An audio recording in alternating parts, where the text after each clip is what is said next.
Hello, everyone. Thank you so much for joining me. And Tyler Erickson is with me. I am going to be talking to Tyler about many important topics today. If you are watching this, thank you for coming. And if you are listening, thank you for listening. Hi, Tyler. Hey, Juliet. How you doing? It's great to talk to you. Thank you. I'm amazing. Thank you so much for coming. If you don't know who Tyler is Australia's leading men's business coach and strategist. He's a master NLP trainer. I had the privilege to actually train with him recently, and you shook me to my core when you were doing one-on-one coachings with others. I was kind of terrified, and also I fell in love with the honesty and how you just start talking to people exactly what they needed to hear. You kind of like hardcore, but then super loving. There's this combination. So today I want to talk to you about inspired action and life purpose. Can we dive in with that? We can. So universal law is just, if you look at my Instagram, it's all over it, and it's something that I've been utilizing through coaching business owners, for years. And it's not something that I was talking about a lot because it comes from the principles of the Hermetic principles of the Kabbalion, which is you can readily buy that information and find it on the internet and read it. And it's sort of a lot of personal development is derived from these 12 laws that are quite new back to the Hermetic principles, which are the 5 laws. And one of the universal laws that we see across the board, and universal law meaning we see it everywhere, right? So if you're inspired, or something is inspirational, or something is, you breathe life into something, or you give it attention, or however you want to phrase it, it's like all of a sudden it starts to create more momentum and more action. And the more inspiration you put into something, and let's just for fun, let's say breath, the more breath you put into something, and this is Hawaiian philosophy, that's just all breath. They talk about breath, and the way we look at the world is how we experience the world. And inspired action has been something like, if you can wake up every day and just choose what you're working on and just be like, I'm all in, and we talked in a teaser a little bit about having a deadline. And it's like, where is there, like, this is no more, and I am living this way, or I'm helping people with this thing, or this thing exists throughout society, and we're just not having it anymore, and people often go down to the like, well, you just have to be positive. And for me, that's great, but you also have to look at everything else that's holding you back first. And then the positivity is a symptom of the clear container. So I'm quite a positive person, and I'm quite firm, and positive mindset is so powerful. But like yourself, you've done the change work. So now you're inspired by everything you do. Like, as we talk, I can see you're super excited about talking to people. You're super excited about everything you're learning and reading. And then that makes that become alive. And the purpose of life, if we need to look at the core purpose, it's to live, and it's to experience. And if you can be inspired in what you're doing and give it more life and live it fully and bigger, then for me, you're on a winning journey.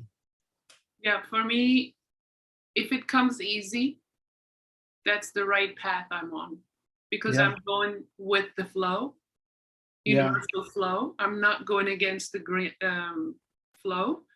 If I'm like, I know that the path that I'm supposed to be on, because it becomes like breath, like so natural. It's not giving me any anxiety. It's like I'm just creating. So that's a sign for me.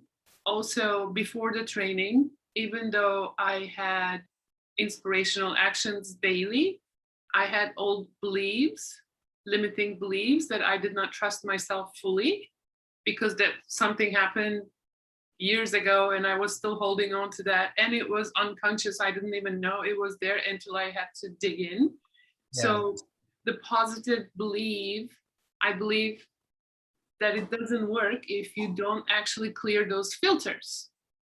It's like having a clean water excuse me, and you're putting in a dirty bottle. Yeah. And you just contaminated that. Yeah. So let's talk about NLP, where it comes so handy with this process.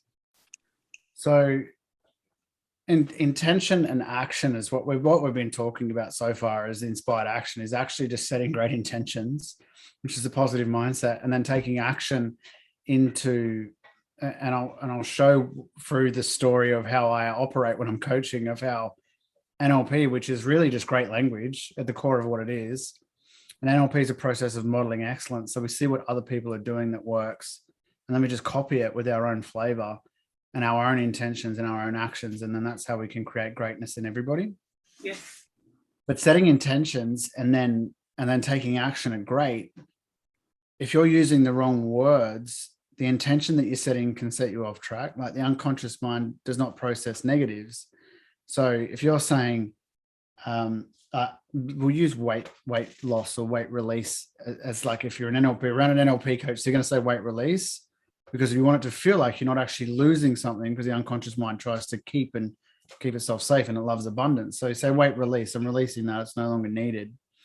If you say, I don't want to be fat anymore, the unconscious mind is just hearing, I want to be fat. I want to be fat. Deleted the negative part. It deletes the negative every single time. So that I don't want to be fat. I'm not going to, like alcohol, I'm not going to go out drinking.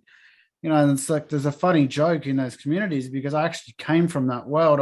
I've done it all, you know, and I found my peace through language. You know, I actually found my breakthrough in life through NLP, because I was using the wrong words. I always had the right intentions, but I was using the wrong words, which were then programming my unconscious mind and creating two personalities. And some of you who are listening may have heard yourself go, just you could use alcohol. I'm not drinking this weekend. It's a big thing in Australian culture. I'm not drinking this weekend. I'm not doing it. Gets to Friday night, you got a beer in your hand, and half the time you don't even know how you got there. You're like, what happened? But the truth is all week you've been unconsciously programming yourself to believe this. And this is why NLP, or neuro linguistic programming, and like we're being programmed anyway. So like this isn't something that's new. TV has been programming, like they call TV programs. So we've been programmed by advertising, we've been programmed by mainstream culture in a way that for them is unconscious. Like there isn't some mastermind out there who's trying to, you know, subdue the masses. This is just an accident that's happened over the last sort of 60 to 100 years. And if we change that programming to, oh, this weekend I'm going to actually choose health. So this weekend, I'm deciding that I love feeling the way I feel after I eat a nice, healthy Ayurvedic porridge in the morning. And I love when I have fruit, I notice that I have a little bit more energy because I get that sugar hit, but it's a natural sugar. But then afterwards, so I'm going to choose to have fruit. Do you see how the unconscious mind is just hearing, I love myself, I'm choosing health, I'm choosing this. Yeah. And we talked about cause and effect being choose and control. If you choose to have some dates and some nuts, your choice is health. But if you eat sugar, you're controlled by a substance, you're controlled by. And the world I want to live in is where people just have choice to choose what they want to choose. And I haven't met many people yet that have a sugar addiction or an alcohol addiction or whatever it is, that it's a choice. They all go, oh, I don't know how to stop. Or they say it's not affecting me, which, like, as an NLP master, I know that that's saying it's affecting me.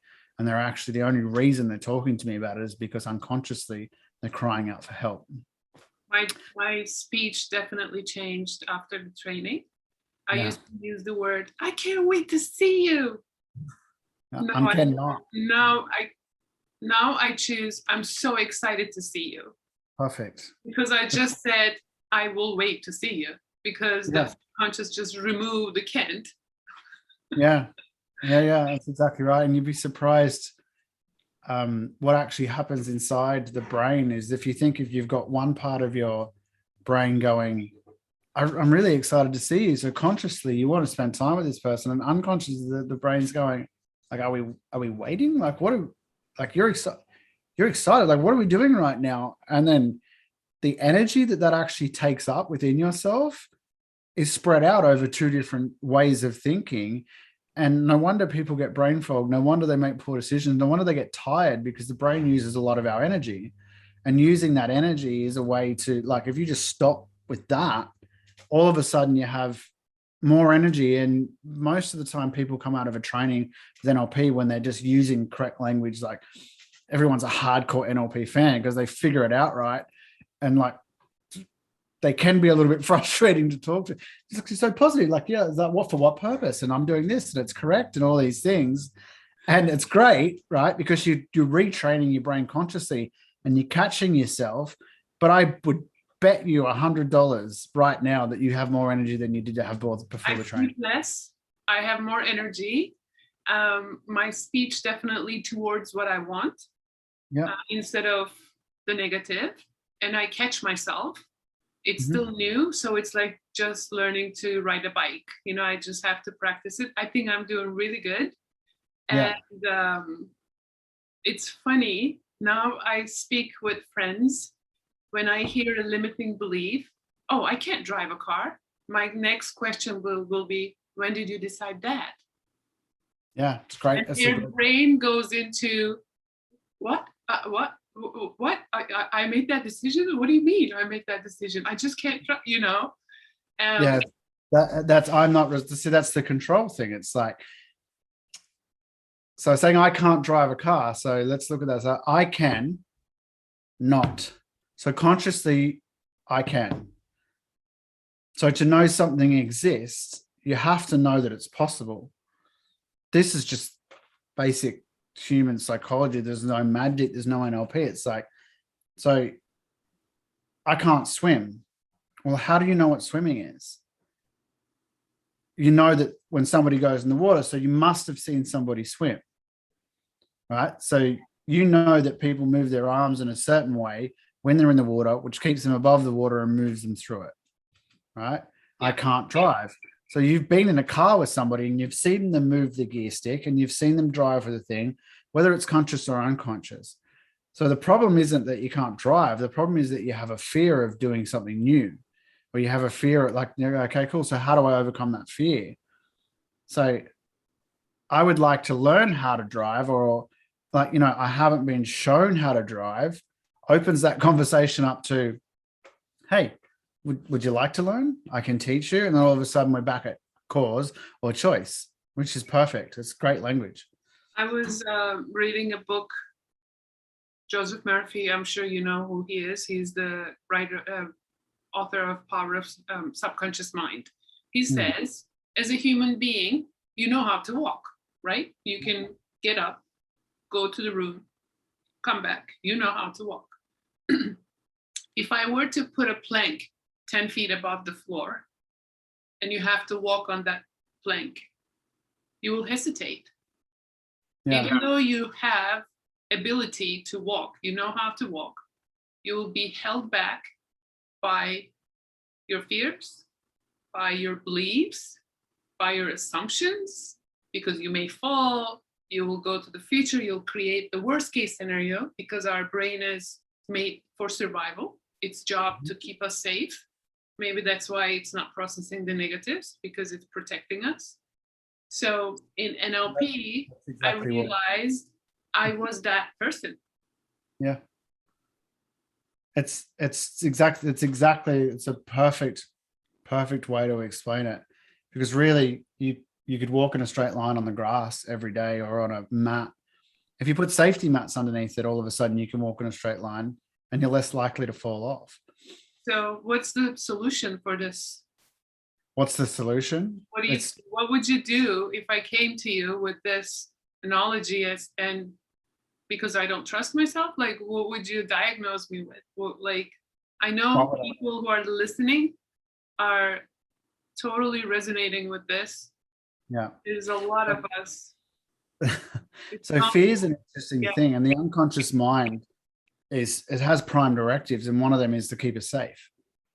And that's just from core animal behavior, let alone if you put in, you know, divinity from us having this experience and wanting to keep everything around us safe, including our people, and keeping us safe from emotions. And it's unable to tell the difference between safe of falling off a plank that we're walking across, or safe from starting the business of your dreams. Like it just knows that it's so different to what you're used to and it's outside of the bounds of what you currently know, that the fear comes up. So when people say, oh, I couldn't possibly start a new job because I'd just be terrified. And I hear like another one is they say, oh, that's such a struggle. Like I think of somebody in the trenches in a war having to send 10 men over the line to be killed as a struggle and as like stressful. And I think of a single mum struggling to put food on the table, being scared that she's going to be put on the streets as a struggle. But people use the same language for asking for a promotion, or they're struggling at work because, you know, they're only earning 80,000 a year and they want to earn 97. And I'm like, that's not a struggle. There's just something unconscious there that's bringing it up within you. And this isn't to take away from people's feelings because it feels real, which is the problem. So the first thing I would say is just say we were talking about, like, we use a real world example. So somebody wants to go have a meeting with their boss and ask for more money. They've been working 60 hours a week. They're only rostered for 50. They're getting paid for 50. So they're going to ask for more money. And the other option is they ask for somebody to help them with their work because they can't get it done, right? For me, that's a very reasonable thing to say. If anybody was working with me or for me and they're working more hours, like a good manager would just put somebody in there, you'd realize, you know, but some other businesses go, well, we'll just take what we can get for the period of time, and it's not clocked. But the fear comes up around talking to the manager. What if they say no? Yeah. So the question I would ask is if I was going to diagnose somebody or look at what the root cause is, because in NLP, rather than say diagnose, we say, what's the root cause? Like, where's this coming from? What was created? I'd be like, well, what happens just before you go into the office? Like before you go and have this meeting with this person, tell me what's alive within your body. And they go, well, I feel energy in my chest and my stomach starts to churn and my face like feels hot. And I just don't have the words to say. I go, great. When else does that happen in your life? Where else are you feeling that feeling? And that person will go, and then two things will happen. So they'll either say, well, actually, when I ride my motorbike really fast, or when I go running, or so you're feeling excitement. And they go, oh, it's actually the same thing, because there's the excitement of the unknown is on a push bike, but you know that you're in control. And then I go, well, what would happen if you go in there and they say no? What happens then? They go, well, they say no. What does that mean about you? And then they'll go, well, then I'm not good enough. And then you go, okay, cool, I've got the root cause. Mm. If they say it's the same as with my bike and I'm feeling excited, you go, well, are you just not excited and you forgot to be excited about asking for more money? And sometimes that will just completely change somebody's life. They go, oh, when I feel that feeling that I used to think was fear, it's actually excited, but I used to get excited when I was a little kid, because most of these problems are installed before at the latest 9, sometimes 10, but normally under 7. They'd get excited as a little kid and people would say, just settle down. And they'd stop doing what they're doing and they'd go, oh, okay, cool. So that's not something I'm supposed to do. So excitement puts you back in your place. This is why when kids are excited, get excited with them and then help them do what they want to do, because that's going to change the patterning for our children. But with this person in the job, we've already figured out that the actual problem is they don't feel good enough to ask for more money. So then we go through and we've got NLP process, which is emotional change technique. You can do things with perceptual positions. You can do parts integration. There's so many processes that can allow someone to let go of that installation. And within an hour, as you've seen, it goes from, I'm not good enough to ask for the promotion, to I know I'm good enough. And all of a sudden the words that someone's using is like, hey, this is what's happening in my life. And they can just walk straight into that office and ask for the money. And if the person says no, you go, okay, great. So if I know I'm good enough and they don't know I'm good enough, well, that means that I'm in the wrong place. I'm going to go somewhere else.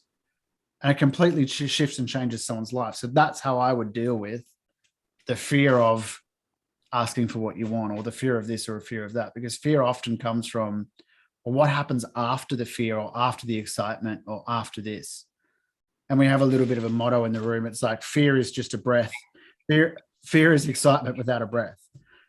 So simple little tip for everybody. If you're feeling fear ever, just breathe in really deeply, hold it for 3 seconds, and everything just feels differently. And then you can take the next step. I just got chills. It's actually that easy. Yeah.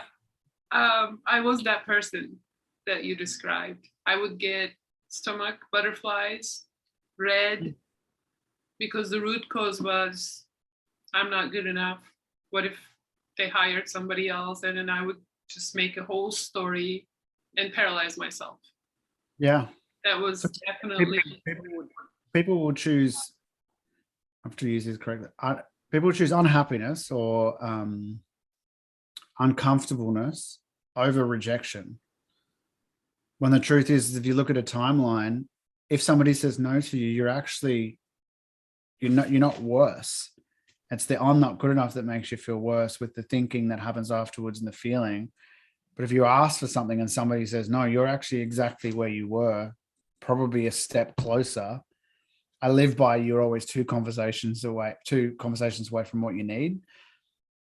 So if you ask that question and they say no, you go, okay, great. Well, if they've said no, I'm going to HR because I'm not going to be working 50 hours anymore if they're not going to pay me.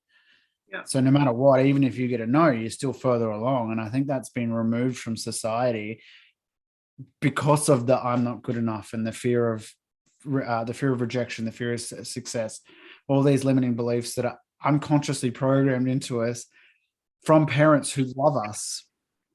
The thing with all the problems in society is the programs that are put into us are our grandparents' programs, because they were put to our parents, and our parents are doing the best they can, and nobody teaches you how to parent.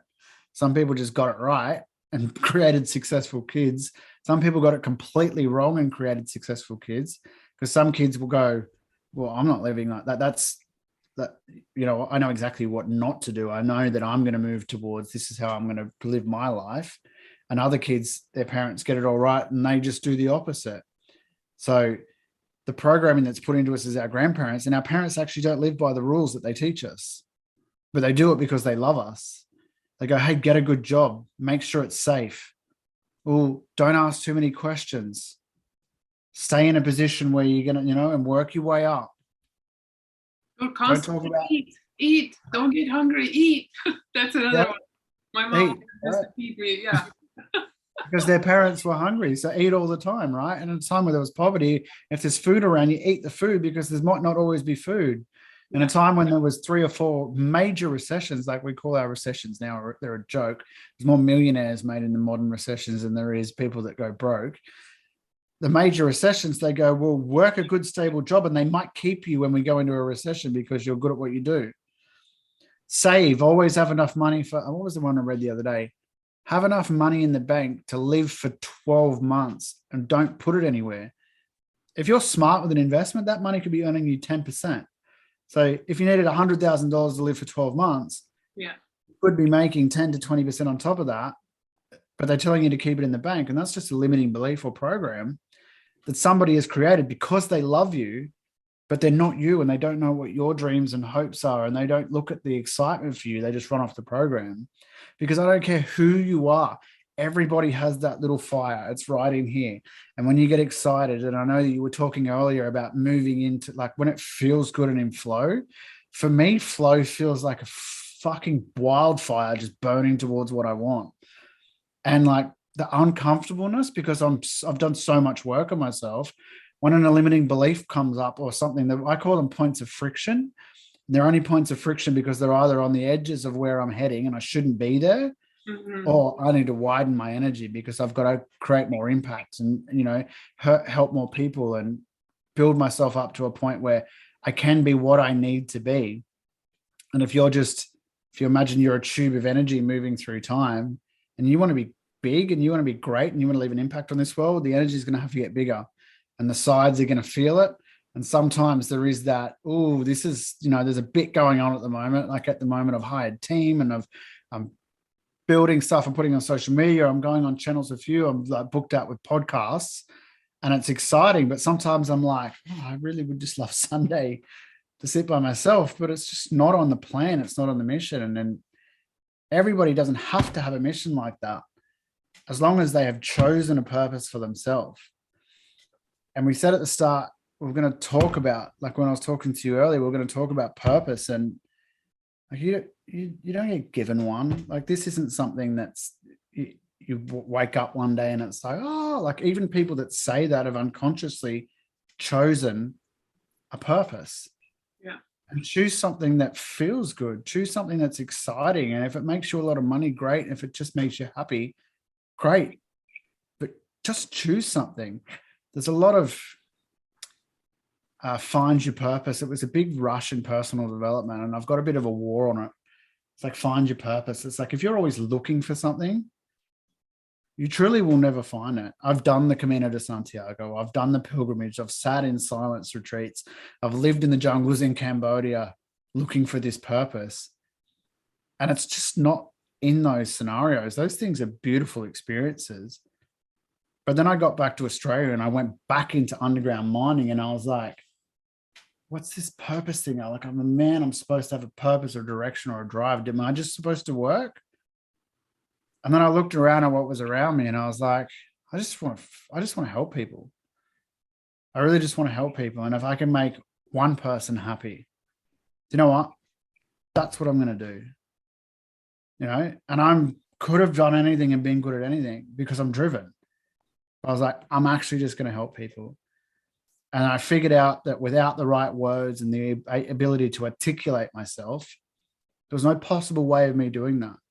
So I've made the way people talk create their reality with intention and action and good language. My life mission is just to help people be able to talk to themselves better and the people around them, to communicate better. And that's how I chose my purpose. And that can be, anybody can have the same process. It's just like, what do you like? Just do that. Yeah, for me, I love sharing all this with everybody. I come from a plant medicine background. Awesome. I've done a lot of work on myself for the past 20 years. And I was always passionate about sharing and putting it out there, helping people.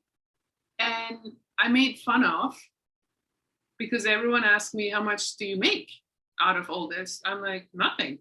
I'm just giving it away, because that's how you master things. You learn it, you master it, you mentor it. There's like this psychology goes in my mind. And I'm so grateful that I have this platform.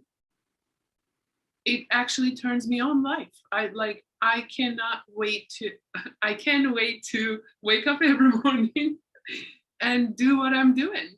I always tell myself, I'm going to build the boat. They will come. Yeah. Okay. They'll come. It is actually just that easy. And like this, everybody who messages me, I reply to, and it's going to get to a point where it's not possible for me. It's going to be unable for me to reply to everybody, because my business is building bigger and bigger and there's more people connecting with me. And I will be doing more shows like this so I can get more content out there. And as you get more people looking at what we're giving away, but I think just give everything away. And honestly, if you give everything away, people will pay you for what you're doing because you're so passionate about what you're doing. This is absolutely that. Like I'm showing them what we are all about. And it's the community. It's sharing you is my pleasure, you know, sharing my other teachers and friends like me who are all over the world. Yeah. It's not all, for me, it's not all me, you know, I'm like, okay, this is what I do. This is the person I learned from. Go. Yeah. Tell me about your program. That there's a program I saw online that coming up. I want to know all about that. And then I want all the links so we can put it on the description so people can find you. Yeah. So it was a teaser. It was a teaser. You must have been watching. That was just this is coming up. So I'm creating a program, and we've got a men's group. So I coach women, and we work with women through Elizabeth Ann Walker training and coaching, and lots of group stuff in there. And we have a big container. But what I noticed was there's a lot of guys that were coming to me were not ready to step into they're ready. They're choosing not to step into the room yet. They're looking at it going, oh, it's a bit much. There's, 7 days, 100 hours, and, there's people watching and stuff. So we designed a program that has that included in it. And then for 8 weeks before, and it's for men only who are stepping into their power and wanting to take, that next level. We just want a little bit of help along the way, where we talk about intentions and how to set intentions, and we talk about actions, and we work on the core personal development stuff that I've been through, and my business partner Nick Marsh, who I've just brought on board, is running the program with me. And we're just going to take pods of guys between 15 and 20 through an 8-week transformation, and then they can either do the 7 days in room or 7 days of hybrid with the NLP training, and they'll be supported fully by us the entire way.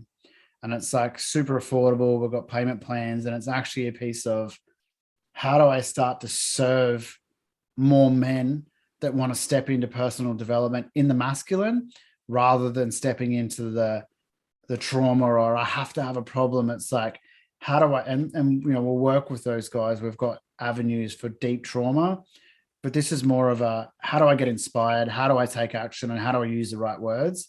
So I've replicated basically my journey from start to finish, which took 7 years of me fumbling around in the dark by myself before I really opened up, and distilled it into a 10-week program that's affordable. And if you're overseas, we're doing the whole thing online. So we're going to do people in America, in the UK, and then they can do the hybrid online. So the whole thing's accessible globally. We're super excited about. So intention, action, and language is what it's called. And it's like paradoxical thinking. So how can I start to see things from the other side and look back at myself for who I am?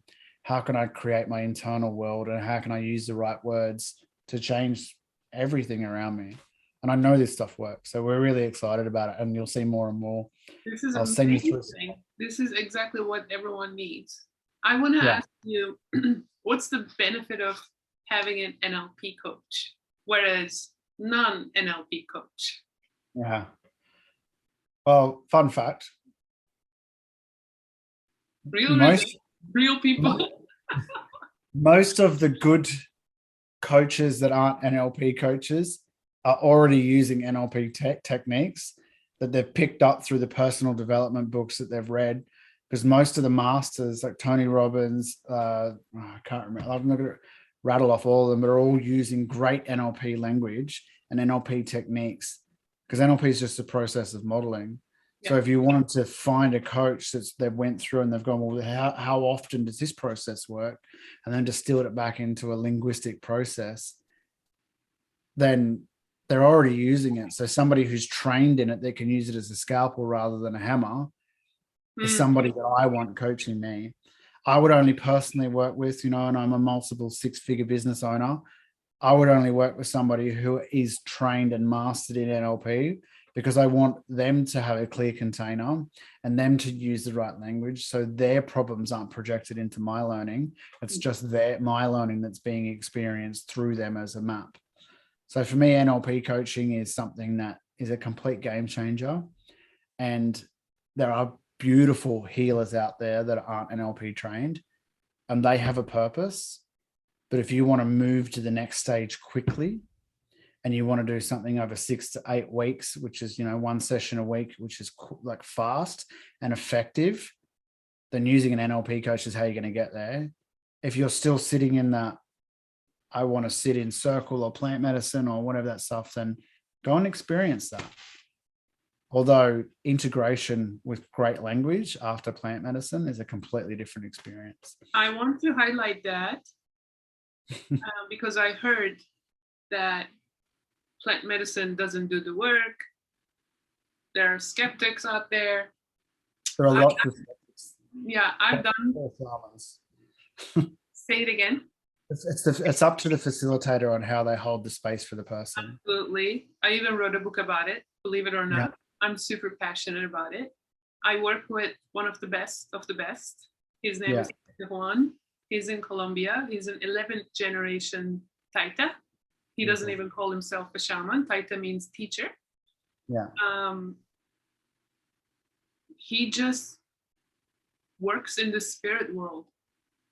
and he doesn't touch people when they're going through processes. He Right. doesn't babysit you. He just opens the portal, and Yeah. whatever needs to be cleared, it will be cleared, came up, and spirit will show you what you need to do. Taita always says the 50% work medicine does, but the other 50 is up to you. Yeah, and I would agree with that 100%. So other 50 came to me with NLP. Yeah. I actually called him and I told him he's so happy, and now he wants me to share this with other people who actually done plant medicine and stuck. It's the most important part of plant medicine is the integration. I 100% agree. The journey with plant medicine is something that's profound. Though, if you choose to be showing, like the way I see God and the depths of your soul, knowing how to bring that back all together and then step back out into reality makes it all worth it. And if you are just using plants and not integrating, or or doing it over a 2-year period, you're taking drugs. You're taking drugs. You're disrespecting everything that they mean. Then it's a party. It's not healing. And medicine knows that, and medicine will spit you out. 100%. You'll get really sick. Yeah, I get phone calls from people that I'm like, what happened? Well, I did this. I'm like, fuck, and I'll help that person. And NLP actually brings people back to earth really quickly. Yeah. Because if we talk about paradoxical thinking, and I know that you're coming to Master Prac, which is where I really get to shine and talk about a lot of the magic that I know. We talk about paradoxical thinking. If you're going to go into spirit and be shown by plant realms and other worlds and whatever your experience is, if you get caught in that circle, then you're only experiencing half of what life has to offer. But if you can go in and truly gather wisdom from future and as you know, all sorts of places that each person's experience is different, so I'm not going to program, and then come back around and go, well, what do I need to say, do, have, be to incorporate this into my life? Then you're in true respect of the plant and the experience that we're being given as the human experience to live in this world. Like, we're here for a purpose. It's supposed to be fun. Yeah, it is. We are supposed to be enjoying ourselves. And it's supposed to be so easy. We make it complicated. Yeah. Yeah, and it was fun in NLP. I did not have the tools to really go in there and clear it out. I wonder how many times you had journeys and you're like, I'll never know what that means. And now you've done the clearing. You're like, I've done over 100 ceremonies. Yeah. Here's the thing with medicine. In our DNA, we carry 6 generations of parents. So 6th generation mom, 6th generation father is in you. Yeah. So medicine, when you drink it, it goes all the way to the beginning. Mm-hmm. She will do the clearing, whatever needs to be cleared, that you have no clue. It's ancestral. So medicine is great for that. So now you come to the present point, and then she will show you exactly what you need to do. And that's where I got stuck. Yeah. She didn't have the tools. It's resources. There's not tools. She's totally showing you what you need to do. I had scarcity. I had fear of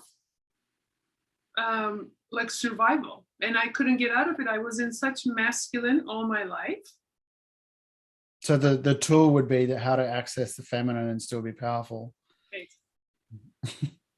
And I was not able to accomplish that until I had my sessions in the training. Yeah. And for that reason, I had the massive breakout and breakthrough. Yeah. If you notice, not many people experience what I experienced in the Zoom land. No. Because I was ready, because I did the work. You've done all the work already, yeah. And I'm so proud to say this right now. That doesn't mean I'm better than anyone. Journeys are all at different stages. I remember being on Zoom with you, and can I share about what happened with your throat? Please.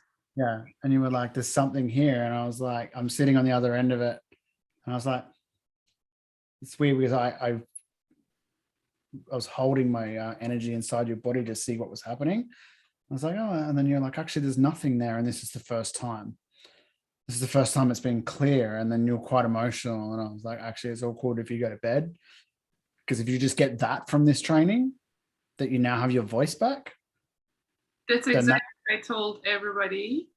If I did not work as a coach right now, and I just did that, the healing I got from this training is worth every sleepless hour and every single dime that I spent. Like, my life changed. And before, I could not cry. I would get those knots on my throat. Because I was supposed to be strong and, don't break down, and you can't do that. I'm a single mom. I'm taking care of 2 kids by myself, and this masculine, and that broke in the training. And it was fire. It was burning. And you got there, and now, like, I'm unaware of what your journey was like before, but you're speaking so beautifully and clearly and with passion and inspiration. And this is why I do what I do. This is why we run the trainings, and this is why, like, we're up 2 hours before everyone gets there, and we have meetings 2 hours after. And it's like, sometimes the feeling is like, oh, I'm actually feeling drained, though, every day 2 hours there before. Because if, like, one person like you gets that breakthrough, if we can facilitate that, and I want to be clear, you're doing the work. The people in the room are doing the work. We don't do anything to you. We believe that everybody is a sovereign being, is a guardian at their own gate, and has the ability to make this change themselves. All we ask is great questions. And I've been talking a lot lately about just ask great questions, and ask the question that people don't want to ask. Somebody's sitting there and there's a question that no one wants to ask.